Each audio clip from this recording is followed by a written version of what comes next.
SHQ radio active पे खेल के मैदान से मैं आपका खैर मकदम।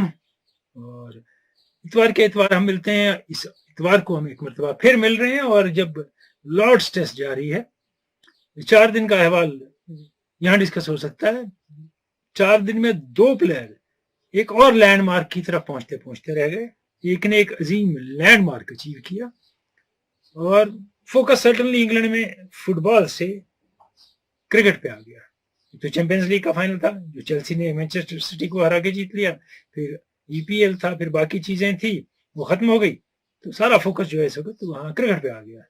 और 11 तारीख से यूरोपियन नेशंस कप या यूरोपियन कप शुरू होगा। 24 टीमें हिस्सा ले रही हैं, फोकस उधर शिफ्ट हो जाएगा। कोपा अमेरिका होगा साउथ अमेरिका में, जो उनका मुल्कों का टूर्नामेंट होता है फुटबॉल का, तो वहां की तरफ भी अटेंशन जाएगा और क्रिकेट और भी होने वाला है। लेकिन आगाज करेंगे लॉर्ड्स टेस्ट से, जिसमें कॉनवे ने डेब्यू पे डबल सेंचुरी बनाई और इससे पहले मैथ्यू सिंक्लेयर ने बनाई थी न्यूजीलैंड के लिए। बहुत कम खिलाड़ी हैं जिनने पहले मैच में डबल सेंचुरी बनाई हो, और फॉस्टर हैं जिन्हें 287 बनाए थे। लेकिन एक शख्स ऐसा भी है, लॉरेंस रो, डबल सेंचुरी और सेंचुरी डेब्यू टेस्ट पे। और गॉर्डन ग्रीनिज सेंचुरी इनिंग्स के करीब आए थे। एक इनिंग में 93 पे रन आउट, दूसरे में 107। और यहाँ से यासिर हमीद ने दोनों इनिंग में सेंचुरी बनाई थी, लेकिन डबल सेंचुरी बनाई और एक लैंडमार्क से रह गए, वो ये कि वो डेब्यू पे बैट कैरी करते नहीं कर पाए। और न्यूजीलैंड की इनिंग तकरीबन उन्हीं के इर्द गिर्द घूमी है। उसके बाद निकल्स के कुछ रन है और कुछ रन नहीं है खास। और मार्क वुड के विकेट है, रॉबिन्सन की अच्छी बॉलिंग है डेब्यू पे, फिर रॉबिन्सन का 50 है और सेकंड इनिंग में बेहतर बॉलिंग है।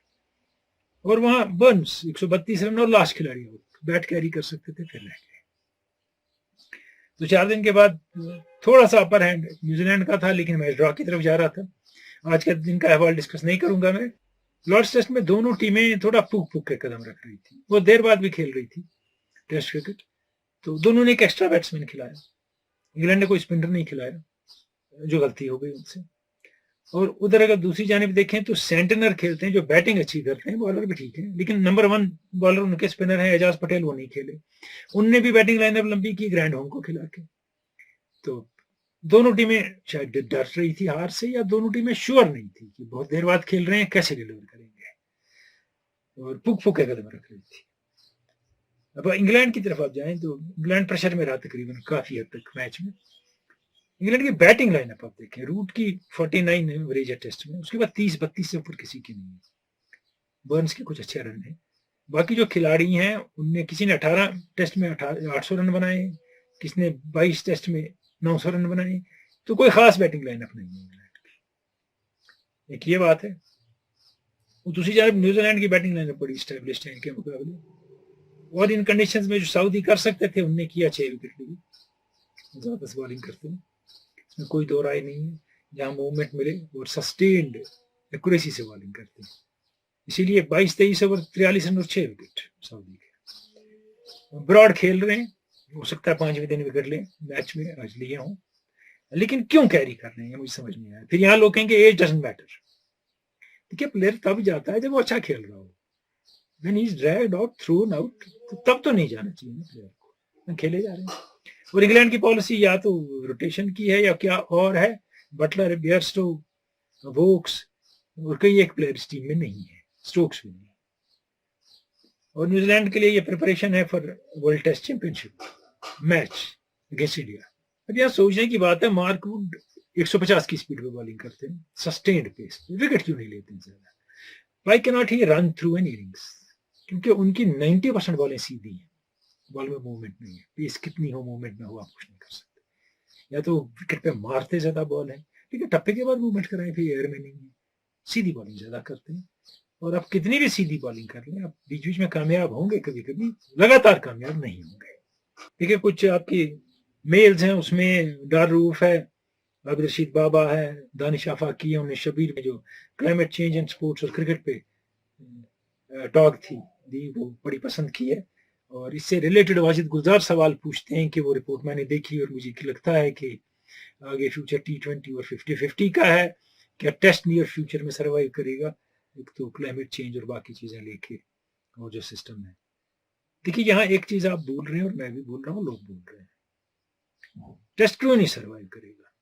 अगर आप लीग्स रिड्यूस कर देंगे, आप एक मुल्क में साल में 80-90 T20 खेल रहे हैं लीग्स लेके, तो 80-90 डेज तो चले गए ना, उसमें ग्राउंड इस्तेमाल हुआ ना, पानी डालना पड़ा ना, बिजलियां जली ना, पोल्यूशन हुआ ना, बाकी प्रॉब्लम्स हुई ना। अगर आप ये रिड्यूस करेंगे तो साल में आप उसी मुल्क में 10 टेस्ट क्यों नहीं खेल सकते, या 8 टेस्ट 40 ही दिन में ना, अगर 5 दिन चला टेस्ट। मामला ये नहीं है, मामला ओवर क्रिकेट जो है वो T20 का है, which is spoiling the show. और अब T10 का भी है, जो मैक्सिमम जो है, जो भी आपको ने देखी होगी एक रिपोर्ट इसकी अल जजीरा की, वो टूर्नामेंट ही क्रिएट किए जाते हैं, कुछ T20 कुछ T10 वगैरह वगैरह फिक्सिंग के लिए, उसमें कोई और वजह नहीं होती है उसको करने की, टीवी पे दिखाना और फिक्सिंग में पैसा कमाना। तो ऐसे बहुत चीजें चल रही हैं, लेकिन टेस्ट क्रिकेट सरवाइव करेगा तो क्रिकेट सरवाइव करेगा। क्रिकेट की बात को आगे बढ़ाएंगे। एक क्रिकेटिंग फैमिली, एक स्पोर्टिंग फैमिली, उनमें एक one of the greatest cricketers produce by India, बात करेंगे आबिद रशीद बाबा। मुलवंत राय हिम्मतलाल मनकड़ को स्कूल में विनू के नाम से पुकारा जाने लगा।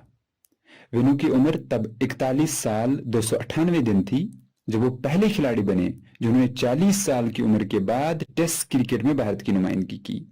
ये उनका आखिरी टेस्ट था जो 6 फरवरी 1959 को वेस्टइंडीज के खिलाफ खेला गया। विनू माजी के दरीचू में कहीं खो गए हैं। इनके इंतकाल पर 1978 में विजडन मैगजीन ने इनकी शान में चंद तारीफी कलिमात लिखे। One of the greatest all-rounders that India has ever produced. वो वाहिद हिंदुस्तानी खिलाड़ी है जिनके नाम के साथ एक टेस्ट मैच मुंसलिक है।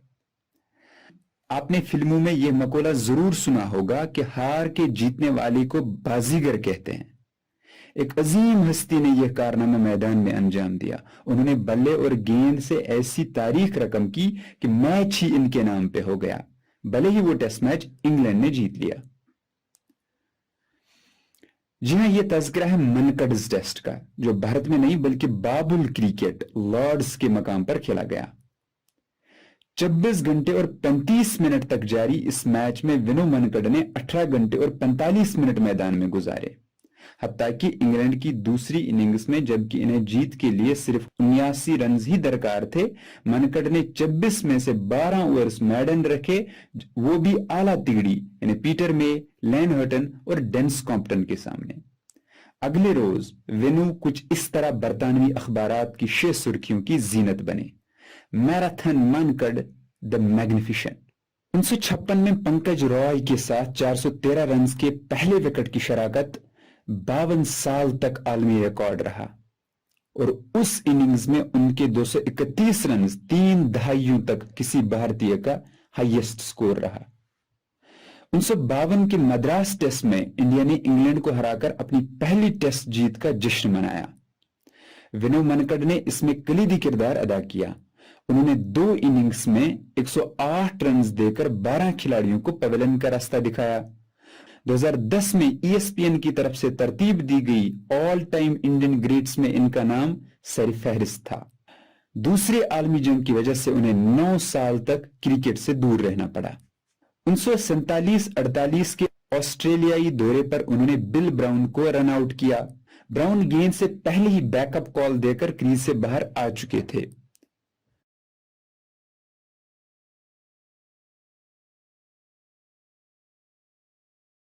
तो इस तरह आउट होने को क्रिकेट की इस्तिलाह में मनकडिंग नाम पड़ा।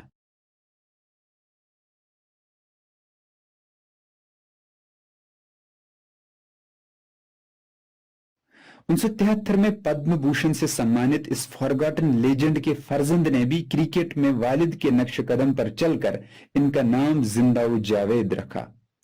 12 अप्रैल 1946 को मुंबई में तवल्लुद हुए अशोक मनकड़ काका के लकब से मशहूर हुए। कौमी सतह के मुकाबलों में मुंबई की कामयाबी में इनके रोल को कभी फरामोश नहीं किया जा सकता। ड्रेसिंग रूम के एक अहम साथी काका जैसे स्टोरी टेलर का सानी मिलना आज भी महाल है। 9 साल में सिर्फ 22 टेस्ट मैच खेले, काबिलियत के बावजूद सिलेक्टर्स ने कभी इन पर एतबार न किया। नतीजा यह हुआ कि वो कोई गैर मामूली कारनामा अंजाम देने से कासर रहे। 17वें जन्मदिन के एक हफ्ते पहले मद्रास के खिलाफ सेंचुरी ने फर्स्ट क्लास क्रिकेट में इनकी जगह पक्की कर ली, जहां उन्होंने 31 सेंचुरियों और 70 निसफ सेंचुरियों की मदद से 12,980 रन स्कोर किए। अशोक के दोनों भाई अतुल मनकड़ और राहुल मनकड़ ने भी फर्स्ट क्लास क्रिकेट में हिस्सा लिया। अशोक की अहलिया निरुपमा वसंत वमेन सिंगल्स टेनिस में एशियन चैंपियन रह चुकी हैं। इनके फर्जंद आलमी नंबर 222 हर्ष मनकड़ ने 10 डेविस कप टाइज में भारत की नुमाइंदगी की। रैकेट स्पोर्ट के साथ हर्ष के लगाव को इस बात से जाना जा सकता है कि उन्होंने 2016 में टेनिस टी नामी एक ऑनलाइन प्लेटफॉर्म की बुनियाद डाली जो टेनिस की बहबूद के लिए काम कर रही है। टेनिस की बेलोस खिदमत कर रहे हर्ष ने हर एज ग्रुप में खिताबात अपने नाम किए। उन्हें यूनिवर्सिटी ऑफ मिनेसोटा में स्कॉलरशिप दी गई, जहां उन्होंने 3 साल तक सिंगल्स और डबल्स टेनिस में लोहा मनवाया। वो पहले भारतीय खिलाड़ी बने जिन्होंने टेक्सास में मुनक्कदा नेशनल इंडोर टेनिस चैंपियनशिप में हिस्सा लिया। अशोक के ससुर जॉर्ज वसंत ने भी टेनिस में भारत की नुमाइंदगी की। मुल्क के टॉप डबल्स खिलाड़ियों में निरुपमा के भाई मयूर वसंत का नाम शामिल होता है, जबकि इनकी बहन अस्मिता वसंत भी एक कामयाब खिलाड़ी रह चुकी हैं। अशोक के बारे में मशहूर है कि वह अलग सुबह अपनी बेगम के लिए चाय बनाते। निरुपमा पूजा करने से पहले इनके हाथ की बनी चाय का मजा जरूर लेती। हस्बी मामूल वो 1 अगस्त 2008 को पूजा के लिए तैयार हुई, लेकिन चाय बनाने वाला इनका हमसफर अब्दी नींद सो चुका था। काका 61 साल की उम्र में जुम्मे के दिन खुदा के पास चले गए। मिलिंद रेगे जिन्होंने 20 साल तक काका के साथ क्रिकेट खेली ने इनकी वफात पर कहा, He had the uncanny ability to make people follow him. Right from the college days, Ashok was a hero and idol for all of us.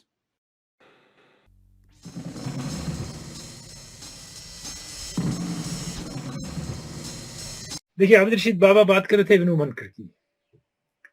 Vinoo Mankad ने जितने पीरियड में खेला बहुत अचीव किया। आज के हालात मत देखिए आप कि उनकी एवरेज कम है, उनकी बाकी चीजें कम है, विकेट तो बहुत ज्यादा है 44 टेस्ट में उनके। इशू ये है कि कब खेला, किन हालात में खेला और इंडियन टीम किस कैपेसिटी की थी।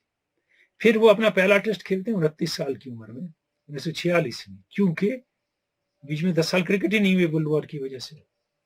1937-38 में लॉर्ड टेनिसन की टीम आती है। लॉर्ड टेनिसन की टीम होती थी, वो दुनिया का दौरे करती थी, उसमें टेस्ट प्लेयर होते थे, फर्स्ट क्लास प्लेयर होते थे, मुख्तलिफ ममालिक में क्रिकेट खेलती थी। वो आती है, उसमें टॉप प्लेयर होते हैं दुनिया के, उनके साथ ये खेलते हैं। उम्र इनकी 20-21 साल है। तो ये बैटिंग में इनकी एवरेज 62 रहती है जो उनके साथ सीरीज होती है। बॉलिंग में लेस देन 15 इतने विकेट लेते हैं। और टेनिसन जाते जाते कहते हैं कि दुनिया के जो फाइनेस्ट प्लेयर हैं इस वक्त सारी दुनिया में, उनमें से एक विनू मनकड़ है। अभी इसी टेस्ट नहीं खेली है, कोई मैच नहीं।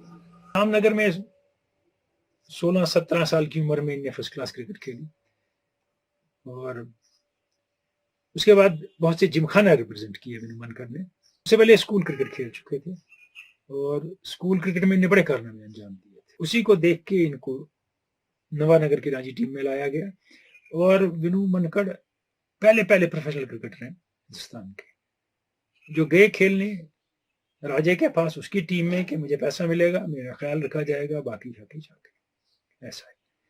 तो उस जमाने में ऐसा था कि सौराष्ट्र, बड़ौदा, गुजरात, मुंबई, विदर्भा बेसिकली ज्यादा, इंदौर, पंजाब, साउथ में हैदराबाद, इसके आसपास के इलाके, यहाँ के जो नवाब और राजा थे वो पैटर्नाइज करते थे क्रिकेट को। ये अपनी टीमें बनाते थे, प्लेयरों को लाते थे, पैसा देते थे, खिलाते थे और प्रोफेशनली ट्रीट करते थे उस जमाने में। तो उसी में विनू मनकड़ आ गए और इन्हें खेलना शुरू किया क्रिकेट। ये अपनी बॉलिंग का क्रेडिट देते हैं एल्बर्ट विल्सले को, जो इनके नवानगर स्कूल में कोच थे। उन्हें इनको कहते हैं फ्लाइट करना सिखाया, बॉल को कंट्रोल करना सिखाया और थिंकिंग बॉलर बनाया। जो मधु आपके बाद में कहते हैं जो इनके साथ टेस्ट क्रिकेट खेले हैं कि इनसे बेहतर थिंकिंग बॉलर मैंने नहीं देखा है।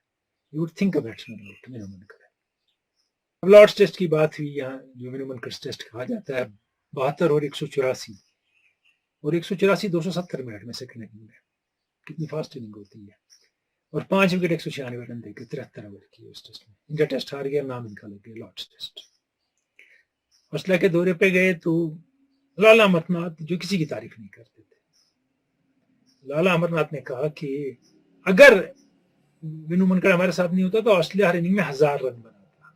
सारी पोजीशन पे इनने बैटिंग की है, ओपनर टू 10, और पंकज राय के साथ फर्स्ट विकेट का रिकॉर्ड भी बनाया था इनने।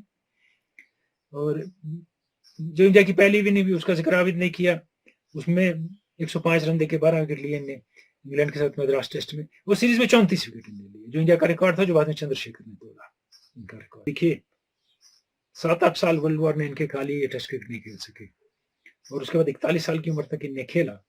लेकिन ऐसा हुआ कि उस पीरियड में इंडिया बहुत कम मैच खेलता था, 44 मैच खेले इनने 13 सालों में।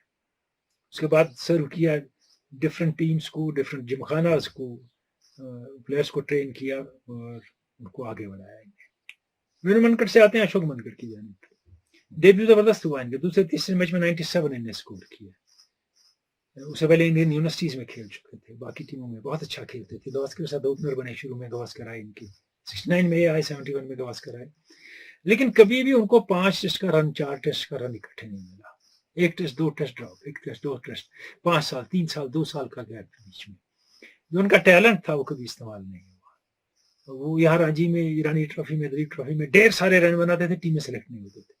जब कोई मुश्किल दौरा होता था, सोचते थे किसी को प्रोटेक्ट करना है तो अशोक मनकड़ को डाल दो, फेल भी हो जाए तो इसको बाहर निकाल देंगे। ऐसा कुछ हुआ, ज्यादती बहुत हुई। और एक पीरियड था इंसानी क्रिकेट में जिसकी आपको खबर ना होगी, 70s में, जब 74 में पटौड़ी को वापस लाया गया इसके इंडियन टीम को संभालने के लिए, पर उन्हें छोड़ दी एक सीरीज के बाद। और उसके आसपास का कहते थे अगर पटौड़ी के बाद क्रिकेटिंग ब्रेन किसी के पास है, क्रिकेटिंग मटीरियल है, वो अशोक मनकड़ है। वो इन्हें बॉम्बे को रणजी ट्रॉफी लगातार जिता के दिखा दिया। What a brain he had for cricket, what understanding he had of the game. बहुत जबरदस्त थिंकर। उसके बाद कोच जबरदस्त, मैनेजर जबरदस्त बने। और इनकी जो शरीक हयात थी निरुपमा मनकड़, वो नेशनल चैंपियन थी टेनिस में। उनकी सारी फैमिली टेनिस खेलती थी, इनके बेटे टेनिस खेलते, इनके भाई अतुल ने रणजी ट्रॉफी खेली, राहुल ने रणजी ट्रॉफी खेली। रकाम की नाम नहीं कमाया, लेकिन अशोक ने बहुत कुछ कमाया, और अशोक के साथ जाती भी बहुत हुई। और अपने वाली की तरह दोनों 61 साल की उम्र में गुजर गए। अब बात एक फुटबॉलर की। बहरहाल इस फुटबॉलर के बारे में लोगों ने हमसे पूछा है, कहा है कि इसका कभी जिक्र हुआ था, हम फिर से सुनना चाहेंगे। नाम इनका मैसूट ओजिल, खेलते हैं जर्मनी के लिए और वर्ल्ड कप विनर हैं। आर्सेनल में खेले हैं, रियल मैड्रिड में खेले हैं, दुनिया के हाईएस्ट पेड फुटबॉलर्स में से एक है। और इनकी खास बात यह है कि इनके पांव जमीन पे हैं और ये लोगों से अभी भी जुड़े हुए हैं, और जो बात सही है वो कहते हैं। हमारे आसपास के स्पोर्ट्समैन की तरह नहीं, खामोश रहते हैं। इंग्लिश फुटबॉल क्लब आर्सेनल और मैसूट ओजिल के माबैन अरसे से चली आ रही रस्साकशी खत्म होने का नाम बिल्कुल ही नहीं ले रही है। जर्मन फुटबॉलर मैसूट ओजिल 2013 से आर्सेनल के साथ जुड़े हैं और रवां साल जून में इंग्लिश क्लब के साथ उनका मुआहदा अख्तिताम पर पहुंचने जा रहा है। अभी आर्सेनल के साथ वो भले ही जुड़े हुए हों, लेकिन उन्हें पहले ही ना सिर्फ यूरोपा लीग ग्रुप स्टेज से बाहर कर दिया गया, बल्कि वो इंग्लिश प्रीमियर लीग के लिए भी आर्सेनल टीम का हिस्सा नहीं है। मैसूट ओजिल ने मार्च 2020 से गनर्स के लिए कोई मैच नहीं खेला है। ओजिल की अमेरिकन क्लब डीसी यूनाइटेड और टर्किश क्लब फेरेनबेच के साथ गुफ्त शनीद चल रही है, और इस बात के इम्कानात मौजूद हैं कि मैसूट ओजिल इन दो में से किसी एक क्लब को ज्वाइन कर सकते हैं।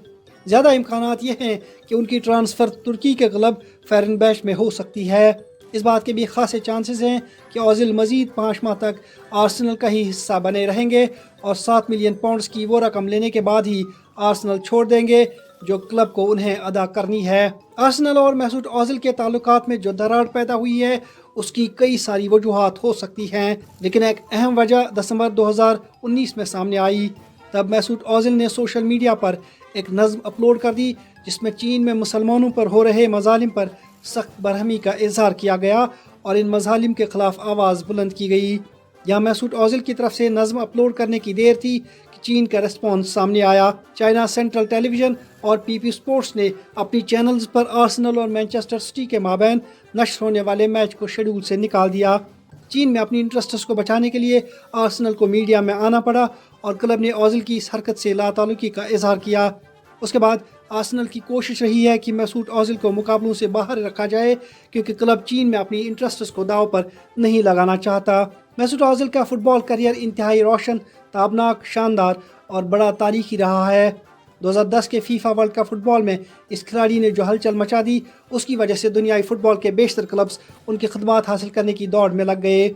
यहाँ रियल मैड्रिड इस दौड़ में कामयाब हुआ और क्लब ने 15 मिलियन पाउंड्स के एवज मैसूट ओजिल की खिदमात हासिल की। रियल मैड्रिड के साथ उनका सफ़र इंतहाई कामयाब रहा और उनकी नुमाइंदगी में क्लब ने अपना 32वां ला लीगा टाइटल हासिल किया। 2013 में इस होनहार खिलाड़ी की ट्रांसफ़र इंग्लिश क्लब आर्सेनल में हुई। ये मुआहदा $44 मिलियन के एवज तय पाया और इस डील ने ओजिल को जर्मन फुटबॉल तारीख का महंगा तरीन फुटबॉलर बना दिया। मैसूट ओजिल के आने की देर थी कि आर्सेनल के लिए खिताब जीतने का जम्मू टूट गया और क्लब ने 1 नहीं 2 नहीं बल्कि 3 FA कप जीते। उनकी आला कारकर्दगी की वजह से 2017-18 में उनके मुआहदे में 3 साल की तौसी की गई। नए मुआहदे की रूह से जून 2021 तक उन्हें हर हफ्ते €3,50,000 मिलने तय पाया। बैनुल-अक़वामी सतह पर मैसूट ओजिल ने 2009 में अपने करियर का आगाज़ जर्मनी की तरफ से किया। जल्द ही वो आलमी सतह पर सरफिस्ट खिलाड़ियों की लिस्ट में शामिल हो गए। 2010 के वर्ल्ड कप में ओजिल को फीफा की तरफ से उस वर्ल्ड कप के बेहतरीन 10 खिलाड़ियों में गर्दाना गया। 2012 के यूएफए यूरो में इस खिलाड़ी की कारकर्दगी और ज़्यादा शानदार रही। लीग मैचेस में उम्दा परफॉर्मेंसेस के बाद क्वार्टर फाइनल में यूनान के खिलाफ वो मर्द मैदान करार पाए। सेमीफाइनल में जर्मनी की टीम इटली के खिलाफ 2-1 से हारी। जर्मनी की तरफ से वाहिद गोल मैसूट ओजिल ने ही स्कोर किया। अपनी उम्दा कारकर्दगी के सबब वो टीम ऑफ द टूर्नामेंट में भी जगह पाने में कामयाब हुए। 2014 के वर्ल्ड कप क्वालिफाइंग मैचेस में ओजिल जर्मनी की तरफ से 8 गोलों के साथ टॉप स्कोरर रहे। उसके बाद फाइनल राउंड के मैचेस में भी इसी तसलसल के साथ वो खेलते रहे और यूं उस वर्ल्ड कप में बाकी खिलाड़ियों के साथ मिलकर उन्होंने जर्मनी को वर्ल्ड चैंपियन बना दिया। पूरे टूर्नामेंट में गोल स्कोर करने के सबसे ज़्यादा चांसेस पैदा करने में मैसूट ओजिल लायनल मेसी के बाद दूसरे नंबर पर रहे। मई 2018 में मैसूट ओजिल मीडिया पर तुर्की के सदर रजब तैयब अर्दगान से मिलते दिखाए गए। दुनिया भर के मीडिया ने इस खिलाड़ी की अर्दगान के साथ मुलाकात को बड़े भवंडी अंदाज में पेश किया। यहाँ तक कि जर्मन मीडिया ने ओजिल की जर्मनी के साथ वफादारी पर खदशात का इजहार किया। मैसूट ओजिल ने तब अपनी सफाई में मीडिया पर सख्त बरहमी का इजहार किया और मीडिया की दोहरी पॉलिसी को आड़े हाथों लेते हुए लिखा कि जब लोथर मैटायस रूसी सदर व्लादिमीर पुतिन से मुलाकात हुए तब ये मीडिया खामोश क्यों था। उसी साल ओजिल ने जर्मन फुटबॉल और दूसरे शोबों से वाबस्ता कई सरकर्दा लोगों पर उनके खिलाफ नस्ली इम्तियाज़ की पॉलिसी अपनाने और लगातार नाशाइस्ता फुकरे कसने पर सख्त बरहमी का इजहार किया और एहतिजाजन जर्मन फुटबॉल को हमेशा के लिए खैरबाद कह दिया। मैसूट ओजिल एक मुसलमान फुटबॉलर हैं जिनका फुटबॉल के दौरान हमेशा तरीका रहा है कि वो मैच से पहले कुरान पाक की तिलावत करते। वो चैरिटी के कामों में हमेशा पेश रहे हैं। वो कई ऐसे इदारों के साथ जुड़े हैं जो अवामी फलाह बहबूद की कामों के लिए रकम इकट्ठी करते हैं। ओजिल अब एक लंबे अरसे से बिग शू प्रोजेक्ट नामी इदारे से वाबस्ता हैं। ये जर्मन इदारा दुनिया भर के बच्चों की सर्जरीज के लिए रकम इकट्ठी करता है। 2014 में इस खिलाड़ी ने वर्ल्ड कप से हासिल शुदा $2,40,000 की रकम इदारे को इस मकसद के लिए वक्फ कर दी ताकि 23 ब्राज़ीली बच्चों की सर्जरीज कराई जा सकें। 2019 में दुनिया भर के 1,000 बच्चों की सर्जरीज का खर्चा भी इसी खिलाड़ी ने उठाया। उसी साल तुर्की, सोमालिया और शाम के 16 रिफ्यूजी कैंप्स में बेघर 1 लाख लोगों के खाने का इंतज़ाम मैसूट ओजिल ने ही कराया। बिलाशुबा मैसूट ओजिल फुटबॉल की तारीख के एक अजीम स्टार हैं जो आलमी सतह पर ज़रूरतमंद लोगों की मदद के लिए हर वक्त पेश रहते हैं। साथ ही मजलूम लोगों पर ढाए गए मजालिम के खिलाफ भी वो बोलते रहे हैं, भले ही इसमें उन्हें ज़ाती नुकसान उठाना पड़ा हो। मैसूट ओजिल का जिक्र किया जावेद ने और मालूम पड़ा कि चैरिटी का कितना काम मैसूट ओजिल करते हैं। कई लोगों को पालते हैं, बहुत काम करते हैं, ये फुटबॉल खेलते हैं, बहुत कुछ खुद कमाते हैं और बहुत बांटते भी हैं। इनसे जब पूछा गया कि ये क्या वजह है आपकी कि आपके पास कुछ रहेगा नहीं रहेगा, आप जिस हिसाब से पैसा खर्च रहे हैं, तो इनने कहा कि मेरे घर अगर कोई आएगा तो सामने एक चिट्ठी है फ्रेम की हुई लगी जो मेरी माँ ने मुझे भेजी है। वो चिट्ठी इनकी माँ ने इनको लिखी थी जब इनका पहला रियाल के साथ बड़ा कॉन्ट्रैक्ट मिला $1,00,000 का। उनमें लिखा था कि मैं लोगों के घरों में काम करती थी जर्मनी में, और तुमने और मैंने और हमारे घर ने वैसे ही जिंदगी गुजारी है। ये जो पैसा तुम्हें मिल रहा है ये तुम्हारा नहीं है, खुदा ने तुम्हें जरिया बनाया है। ये पैसा उनके लिए भेजा है जो हमारे जैसे लोग थे और हैं जैसे हम कभी थे, उनकी मदद की जाए। और आज भी मेसूट ओजिल वही काम कर रहे हैं। पिछले हफ्ते के क्विज में मैंने आपसे साउंड बाइट की बात की और साउंड बाइट कहीं डिलीट हो गया, वो नहीं आया, सॉरी फॉर दैट। लेकिन उसके बाद हमने कंपनसेट किया, आपको ये तस्वीर दिखा के KMS स्पोर्ट्समैन के हमारे जो फेसबुक पे ग्रुप है उस पर, उसका आप जवाब दीजिए इसके। और आप लोगों ने अटेम्प्ट किया बहुत बेहतरीन तरीके से कि स्पॉट द बॉल। पहले मैंने खाली तस्वीर लोड की का स्पॉट द बॉल, उसके 2 दिन बाद मैंने ऑप्शंस दे दिए स्पॉट द बॉल, ताकि आपको आसानी हो। कुछ लोगों ने स्पॉट की है बॉल, वो कौन है और कौन विनर है वो थोड़ी देर बाद में। लेकिन पहले दानिश आफाकी का सवाल। कहते हैं हेयर रिप्लेस कर रहे हैं श्रीलंका की टीम में स्पिन कोच के बदले डैनियल विटोरी को। एक लेजेंड है हेरत, उनको सब कॉन्टिनेंट की कंडीशंस का पता है, क्या इससे फायदा नहीं होगा श्रीलंका की टीम में। देखिए बात है कि सब कॉन्टिनेंट में तो कोई भी स्पिनर ठीक बॉलिंग कर लेता है। आप कोच वो चाहिए जो अदर देन सब कॉन्टिनेंट कंडीशंस में बॉलर को कंडीशन करे कि तुम कैसे अच्छी बॉलिंग करेगा, और सब कॉन्टिनेंट की कंडीशन में अच्छे बैट्समैन जो स्पिन के अच्छे खिलाड़ी हैं उनके खिलाफ कैसे बॉलिंग करेगा। डैनियल विटोरी भी कर सकते थे, लेकिन हो सकता है क्योंकि रंगना हैरत वही जबान बोलते हैं, उसी कल्चर के हैं, उसी सिस्टम के, उनकी बात ज्यादा समझे खिलाड़ी। लेकिन ये ना समझें कि ये बड़ी जबरदस्त अचीवमेंट हो गई कि अब ये सब कॉन्टिनेंट को जानता है, तो ये वेस्ट इंडीज में और साउथ अफ्रीका में अच्छी स्पिन बॉलिंग कराएगा। आरिफ रशीद भट्ट ने वही चीज दोहराई है जो हम बहुत बार कह चुके हैं कि पिछले 20 साल में 19 साल में 36 फास्ट बॉलर टेस्ट में पाकिस्तान ने ट्राई किए हैं। इसका मैं इस पे बात कर चुका हूँ। मोहम्मद रमजान मुगलपुरा कुपवारा से पूछते हैं कि क्या 2020 का वर्ल्ड कप हो पाएगा। जहां वर्ल्ड कप हो पाएगा 2020 का।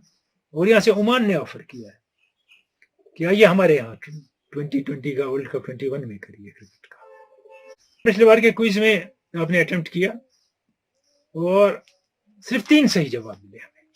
शब्बीर भट्ट शुपुरा चाडोरा, अरशद भट्ट बुटिंगो सोपोर और मीर जहरा सनोबर।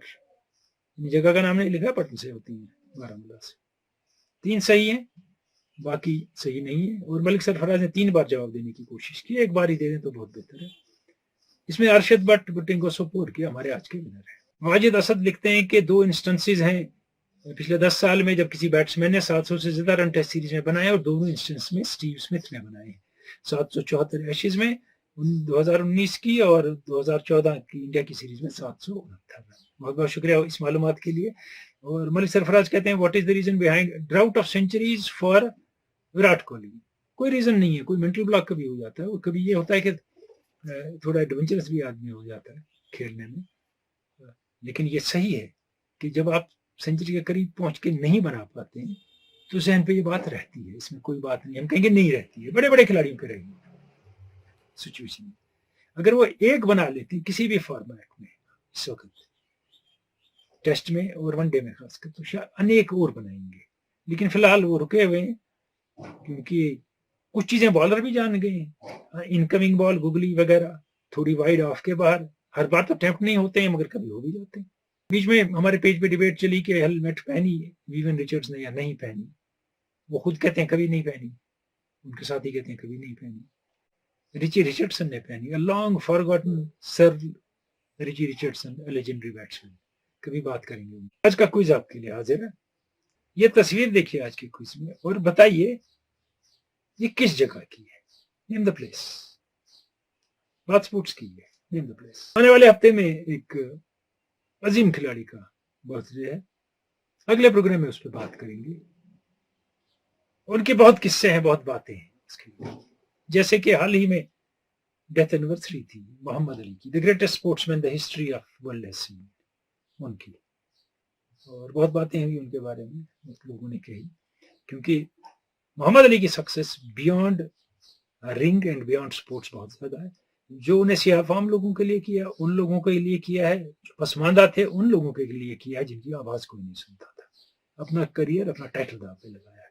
उसके बाद जो बातें हमने कही हैं, तो most popular, liked and reward sportsman in the history of game, any game. लेकिन इस वक्त इजाजत, खुदा हाफिज।